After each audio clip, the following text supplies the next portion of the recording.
What is going on, everyone? Yu-Gi-Oh here, and we are back with another combo video. And this one is extra special today because it was inspired by you, the community. Many of you in our combo videos have commented on the fact that Diviner of the Herald could be an excellent additional normal summon next to Connector in the Mikankguu build. And you know what, folks? I've been trying it out and we've been cooking. So I want to just thank you so much for, again, continuing to reinforce the idea that the Mikankguu build is a communal deck. And the more suggestions you have, the tech choices that you offer, all the comments that you leave on these videos, I do check and I read. And I just want to thank you again for your support with this build. It's been absolutely unreal to see. And speaking of support, we are close to the big 500 subscribers. At the time of this recording, the channel has only been up for about a month and maybe a little bit, and we are so close to that huge milestone already. And again, I could not do this without all of you. So again, thank you so much. If you really like this content and you want to see this deck continue to grow and build and adapt, make sure that you like the video, engage the algorithm, make sure that you're also subscribing and dinging that notification bell to stay in the know, with all of that Mikankguu content. So without further ado, we have a 2.5 card combo here that uses Diviner of the Herald, Revolution Synchron, and a discard in hand. Let's see what we can get, because I'll tell you, the disruption potential is really, really good, even with something like this. All right, let's go for it. So we have Diviner of the Herald. We're going to normal summon Diviner here. We're going to go Diviner effect, and that's going to send us a Herald of the Arclight to the graveyard. We're going to go Herald of the Arclight effect, and that's going to get us, obviously, our Ohime, which is always really good. And we're going to add Ohime to hand. At this point, remember that Diviner increases its level by the level of the fairy sent from either extra deck or deck. So it becomes a level 6 tuner. That is going to come in handy later on.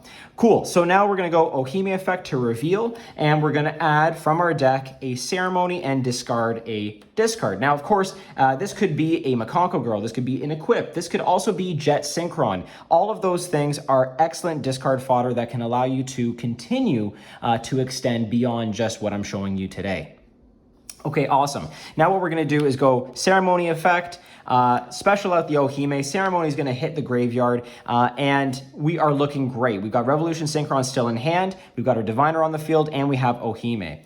At this point, what we're going to do is go Revolution Synchron, synchro with Ohime from hand to create a Power Tool Braver Dragon. Now remember, folks, Revolution Synchron allows you to synchro summon a level 7 or 8 dragon monster, but it also allows you to summon any level Power Tool monster as well. So even though Braver is a level 9, you can still make that summon happen from hand. So keep that in mind. So we're going to summon out our Power Tool Braver Dragon, and we're going to then activate Power Tool Braver Dragon to equip 3 equips from deck or graveyard. And we're going to equip our Maya Wishadori, our Arabesque, and our Durendal.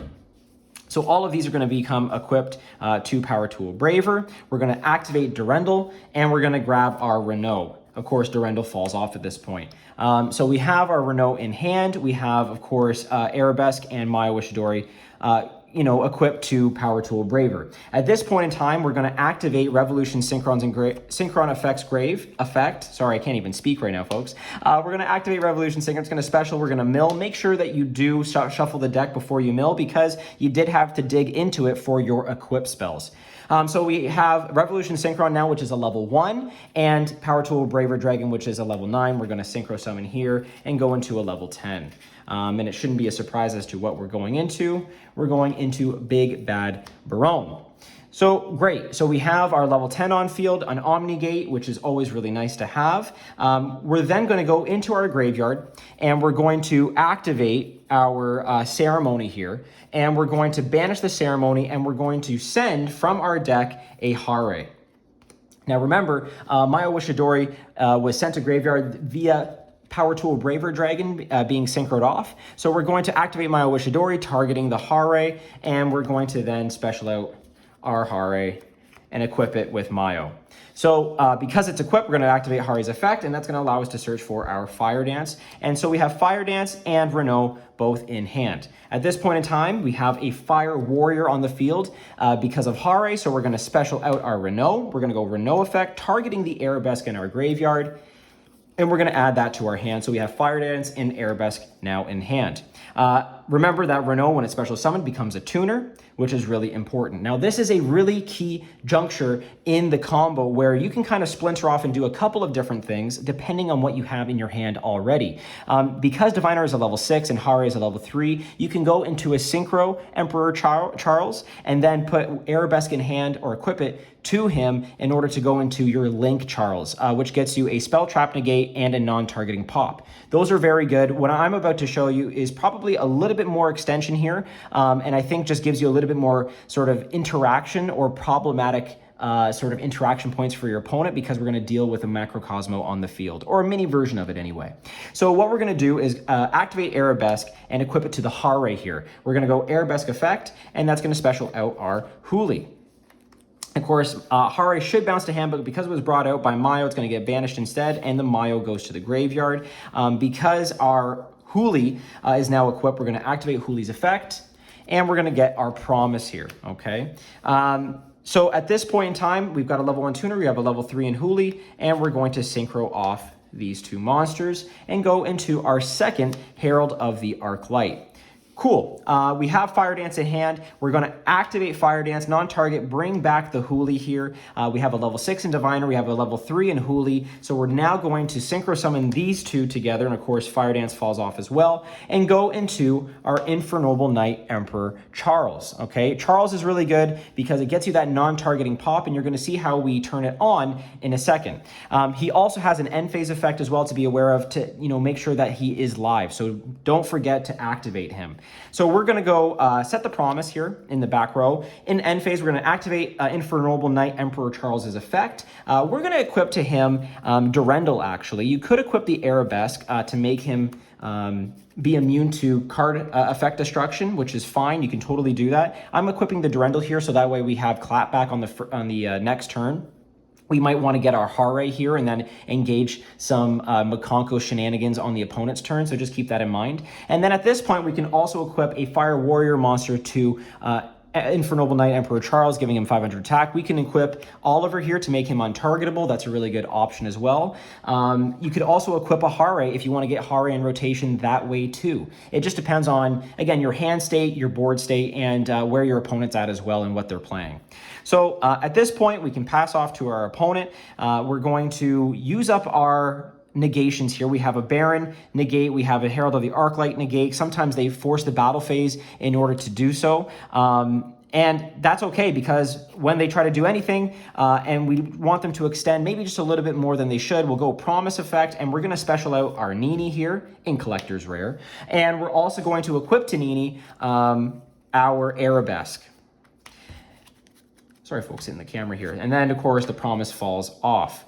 So Nini is live, but here's the cool thing.